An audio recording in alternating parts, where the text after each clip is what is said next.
welcome to a very special edition of FNC where I'm joined by some very special guests. Would you guys like to introduce yourselves instead of me doing it?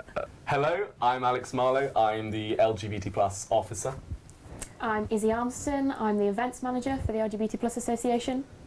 And I'm Matt Youngs. I'm the Welfare University Executive Officer. Yay! Welcome to my home. I don't leave. Lovely. You're very well furnished. So this month is Educate me. I keep saying it wrong. No, it's good. It's letters and a sign, but you're okay. LGBT+ History Month. Okay, Yes. so this is obviously a huge month in the calendar. A lot of welfare's rallied behind you. Do you guys want to go through a quick introduction as to what the month is and the types of events you've got going on this month? Awesome. Yeah, well, we have a whole month of exciting events to educate people, to create activism, and for people to just come and have fun. We started off with our monthly night out at the Union, and then we've kind of got 2 or 3 events every week, including big ones like Proud, which is our talent showcase, and then more sort of activist and educational ones to educate about the history of the LGBT+ community. It's a big month. We've got about 2 or 3 events each week, which I think is the most amount of events we've had for a History Month before. But so far it's been really fun. The team, the LGBT+ committee, are incredibly dedicated. So It seems like, yeah, we are. But Yeah, we're pretty good. But they are, in all seriousness, they do a great job. And it's a really important month nationally, internationally, to give you a bit of a specific time to celebrate LGBT+ history and also what we're doing in the present day. And a lot of people have issue about why not have LGBT+ History Month every day? But we find it's really useful to have a dedicated amount of time so that you can specifically say this is the time that we're going to be doing these things, rather than saying we could do it any day but we're probably not. So for us it manifests like this with a really exciting calendar. Oh, that's so lovely. Do you guys have a favourite, like a specific favourite event where you're like, yes? Oh, so I'll go first. Yeah.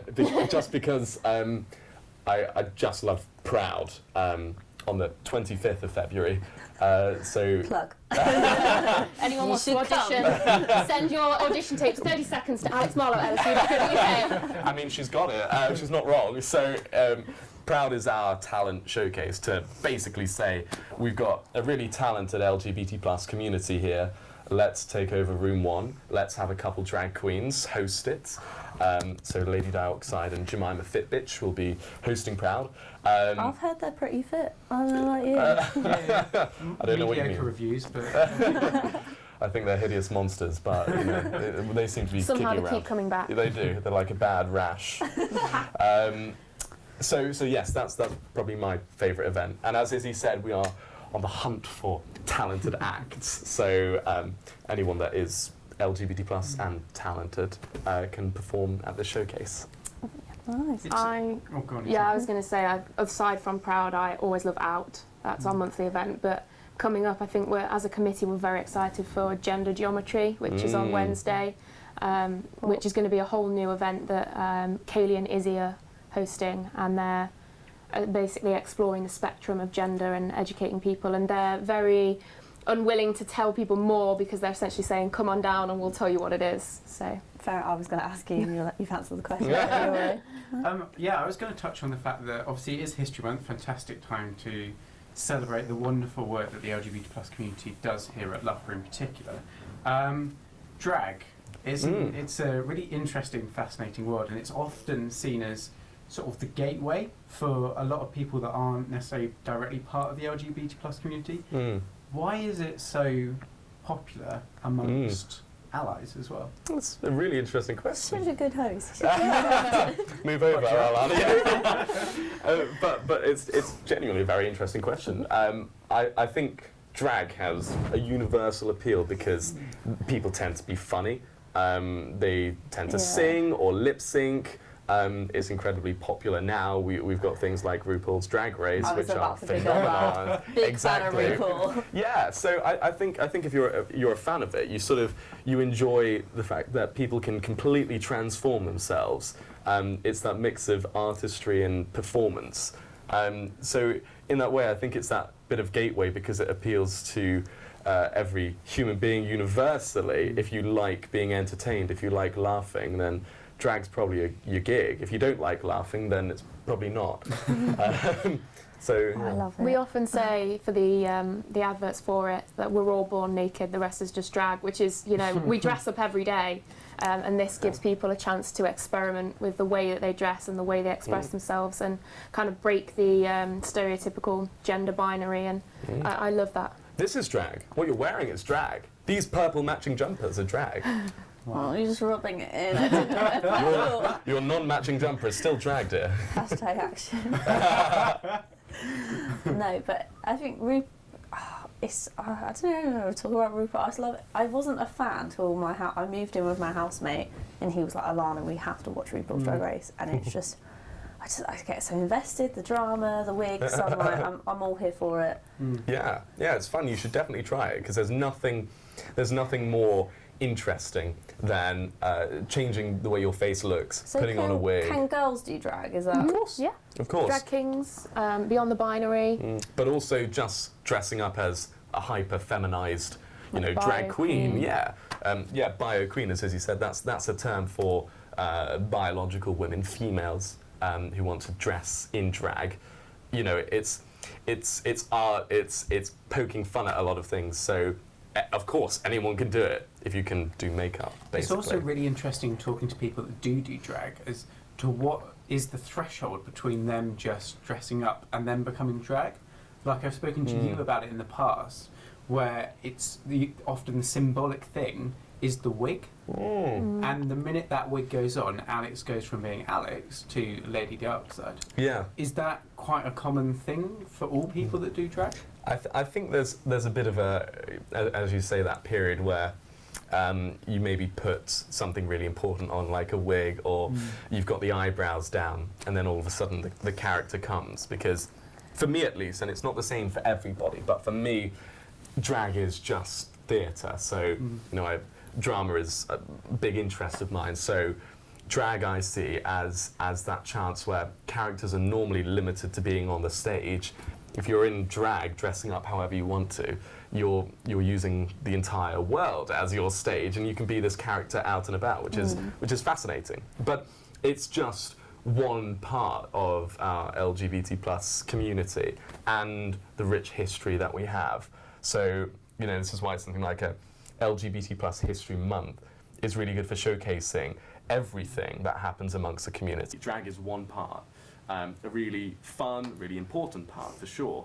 But as Izzy was saying, we've had a few events that are actually looking at now novel concepts of what we define gender as, which is really deep, really philosophical, and it makes you question how much do you identify with gender being an important thing for you? How much are your clothes and the way you dress gendered, and why is that important to you? And if it's not, why?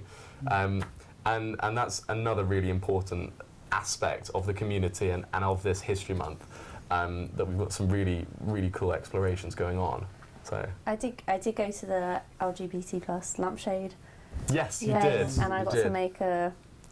It was awful, but I just threw a load of colours onto a lampshade. But I was like, yeah, I'm really proud of this. Yeah. It's abstract. I'm glad you mentioned That's that what because we're really looking forward to our event for that lampshades. We're having them for our cocktail exhibition, which we're doing as an exhibition you can drink. What's the date of that, Izzy? 28th of She's February. got it, yes. People can buy tickets. Indeed. But they're free tickets, so they're not Yeah, just purchasable, reserve your but- place, come yeah. along, have some cocktails that will educate you about LGBT plus issues, debates, topics, probably some famous LGBT plus icons in there as well. And what's interesting about this event is we've had an artist specifically commissioned to delve into the archives and find our Loughborough LGBT plus history. I did. Yeah, I saw a little bit of that. Like Chris and the guy, you probably know his name. he had a big showcase here, and Joe Brand came and So Phil Wilkinson Blake, Yeah. yes, yeah, really important. He's very sadly, very recently passed away, but he was a really important part of our history and our present on campus. So what this artist has done is found images like the one you're talking about, to explore that, yes, we may have piped up a little bit more very recently, but the community has always been on campus. Now, I don't know if you know, but Loughborough does sport, so it does that, but it also but it also does a lot of other things, and queer LGBT plus people have been on campus always, of course. We exist in society, we exist in Loughborough, but it's been really interesting finding where we did exist. So in I think it was the 90s, we had a gay helpline. So almost like a sort of nightline service, where the idea was if you were struggling or if you wanted to meet other gay people or whoever may fall under that umbrella, you'd ring this hotline, you'd be speaking to a Loughborough student, and that was your way of getting in touch with people, because nothing else was sort of there. There was no association. We were later a society, but that was how you found your space. And it's really interesting to see where people find their spaces, and that's part of where we found ours back in the day at Loughborough. Yeah. Speaking of the cocktail evening, I've heard you've got a very special F&D planned afterwards. Yes. So explain a bit more about that. So that's also on the 28th, almost directly after the cocktails. So we're hoping people are going to come, learn a bit more about the community, have a few drinks there, and then there's time for people to go home and come back in their outfits. And it will be one of the few nights out at the union that will be out that isn't out. It will be a union-run FND, and they are having drag queen DJs, I believe. That are Sink the Pink are coming to Loughborough. So we will be there. So we're hoping there will be lots of our community there too. Yeah, which is amazing that now the LGBT Plus Association or whatever, our reach, is right now taking over Room 1 for an FND. So, you know, we've been very fortunate working with Venue and Ben Stewart, who was particularly keen to get Sink the Pink on for LGBT Plus History Month. Yes, no, he's been really keen on that, which is really good for us, because, you know, we can't organise an FND. But to know that these queer drag DJs are going to come and give us an awesome night, that'll be amazing. Really looking forward to it. A good end to History Month. It'll be ending it on a high. Yes. It'll be the first FND I've been to since... Freshers for me. Yeah, yeah. Oh no, I did go to one at the end of first year, but that's 2 years ago. Oh, right, okay, you party animal, you. I know. Go hard or go home, right? If you're not living on the edge, you're taking up too much room. No, that's my story from me. That was my saying. It's interesting because I go to Out quite a lot. Like, it's interesting how... Oh, yes, you do. Love it. But I go in there and it's mad how... It's honestly one of the only nights out in Loughborough where I will go chat to a randomer, do you know what I mean? Like, everyone's so comfortable with one another, it's just really nice to see. It's a safe space. We like to make it a place where people can come and express who they want to be, rather than the drag they put on day to day, and they actually get to reveal who they really are. And I love seeing that. It's also really interesting, sort of, looking at the national picture, that History Month is often used as that platform for activism, to shed a light on the issues that still need addressing in society, whilst it is also the perfect opportunity to reflect on how far we've come. How does that apply to the association here in Loughborough? Because we can clearly see the impact that the staff network, the LGBT plus staff network, the university together with you guys as the student association are having in terms of the rollout of gender neutral toilets. But where is the balance between celebratory work and activism as a student group? I think that's another good question. Depends what your definition of activism is, because I find a lot of the time, whenever you're in a minority, but specifically LGBT plus, everything that you do that relates to your community can be a political statement. Coming out is, I feel, personally, inherently political. It says something about the politics of the place that you are coming out, the context of that situation, the context of the wider society. And I think largely Loughborough is an incredibly safe place.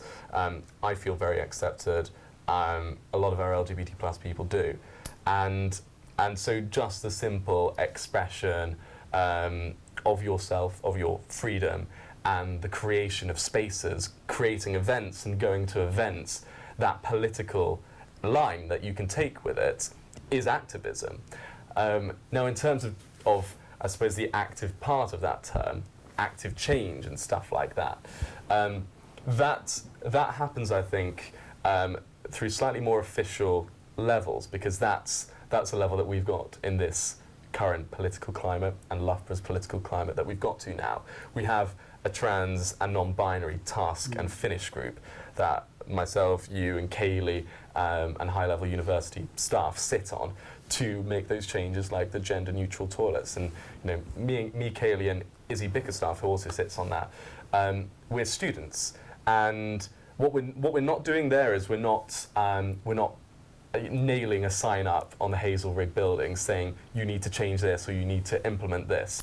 What we're allowed to do, and what we've pushed for, is to have that space and availability to speak and make those changes. And we're very fortunate to have that and to be operating on those higher levels. I think relates back to your question, that activism is coming through those high official chains and through doing what we do, through having a History Month with a calendar of events. That is all, in my opinion, activism. We also, I guess, we kind of joked about it in our committee meeting that February, this is our uniform, because people see us around and our friends are joking, like, we haven't seen you not in stash, we haven't seen you not in purple. Well, yeah, because we're wearing our purple to show that something's going on this month. People are seeing LGBT plus, I see your committee, what's going on? I've heard there's some stuff on Facebook, tell me more. We tell people, and the amount of people we've already brought to events just because they've seen us in our colours. I think that's really important just for us this month to kind of say, hey, we're here, come find out what we're about, and that's something we're doing. Yeah. How, like, in terms of out and stuff, how important is it for the students who don't identify as LGBT plus to be an ally? So I go to out and I absolutely love out, but I just love to see more people there just saying, like, yeah, I support your community. Like, how do you guys feel about that? Strongly. Yeah, in a positive way. I think firstly it needs to be said that no minority gets anywhere without having allies. So building the cause and building those bridges and making those friends and making those allies is partly, and in large part, part of the reason why you can have such a big say in things and why you can create things and where change can be made, because you have allies. Allies are generally the majority of the population. That's why you're a minority. And so it's of great benefit to have allies. And it's amazing to see people who are allies of the association and of the community come to something like OUT and say, we are giving you our money to help you support this event so that we can come to this space and have a great time with two brilliant lesbian DJs that are mixing the music for us in JC's, which has been transformed into Rainbow Madness. I think it's incredibly important, as Izzy said, to be welcoming and to welcome our allies, because we wouldn't be anywhere without them, and because they're giving us money.